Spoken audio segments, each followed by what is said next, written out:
folks, in today's competitive market, you can't just be as good as the other guys. You have to be better. Jay Abraham, the marketing guru, calls it a unique marketing advantage. If you are starting a business, or if you want to grow your current business to the next level, you want to look very closely at what you're doing and have a unique marketing advantage in at least one aspect.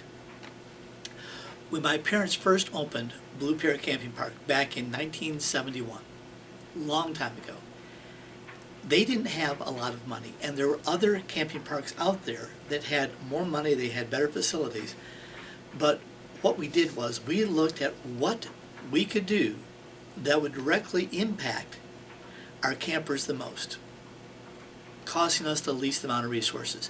And that one thing was to have the cleanest restrooms that were out there. And you say, cleanest restrooms, who cares about that? Well, if you think about a camper, they come and they stay at an RV park, and they're not going to have a big bathroom in their trailer or in their motorhome, so they're going to want to have a nice clean bathroom to take showers in. And what did it cost us to do that? Instead of going and cleaning the restrooms once a day, we went and we cleaned them 3 or 4 times a day. And we made that one of our, that was almost a tagline that we had, the cleanest restrooms in the state. And we put that in a little thing in the bathrooms. We had the cleanest bathrooms in the state. If they're not clean, come and tell us and we'll make them clean. And so our people helped us to, once we got up to that level, helped us to keep it at that. And it became something that didn't cost a whole lot, but it gave us a unique marketing advantage. Back a dozen years ago, I was working at Aquin Federal Bank, and we were basically a bank's bank. So when someone lost their house in foreclosure, we as the bank would, once we got it back in foreclosure, we would contact a local real estate agent to list the property. But before they listed it, we asked them to give us a BPO, a broker price opinion, so we know how much it was worth, do a trash out, do the things necessary.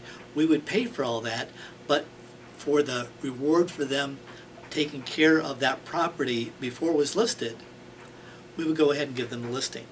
And if they did a good job of it, we give them listing after listing after listing. And the most important thing you can have as a real estate agent is to have constantly having new inventory where you can sell at a good price.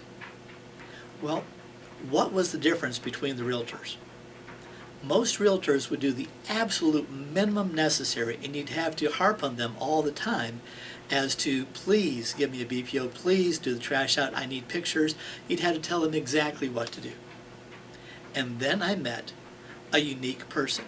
His name was Matt Swift, and he has Swift Real Estate down in Houston. And he had a level of service that was unparalleled. His broker price opinions were almost like an appraisal.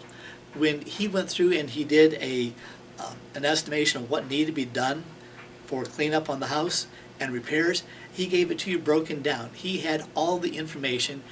It was almost as if he was guiding you instead of you guiding him, and you sent all of your business to him because he made your job easier. Let me ask you a question. He wasn't taking a discount on the price. The commission was the same. He wasn't taking a discount on anything else. What was he doing? He was giving extraordinary service. And when you give extraordinary service, what happens is people want to deal with you time after time after time. At Sharkey's Vac and Sew, we tried to have the best repairs possible at the cheapest price.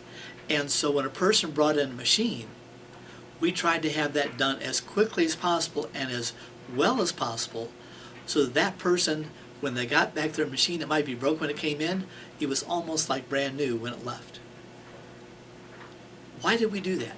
Because that gives extraordinary loyalty, so that every time that someone wants to think about where should I go ahead and take my machine, they would think of us. Think about your business. What is it that you do well? What is it that you do better than anybody else? can you increase that, articulate exactly what you do, and tell people this is how we help you. This is the advantage we bring to you. Years ago, Jay Abraham was talking about Schlitz beer, and he said, what is it that you do in your process? And Schlitz started talking about, well, when we get a bottle in, we take steam, I think it was 400 or 1600 degrees, and we go ahead and we steam clean that so that all the impurities in the bottle are totally removed and totally killed. It's completely clean. And Jay says, can we go ahead and use that? And Schlitz said, everybody does that.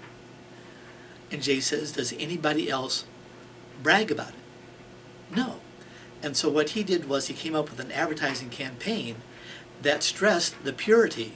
And all the other beer distributors were saying, wait a second, everybody does that. But no one else had mentioned it. So if you're doing something that the public doesn't know about, articulate the benefits to them and tell them this is what we're doing to help you. As long as you're the first, it doesn't matter if everybody else is doing it, just let people know how you're helping them. You always want to have a unique marketing advantage that stands head and shoulders above everybody else.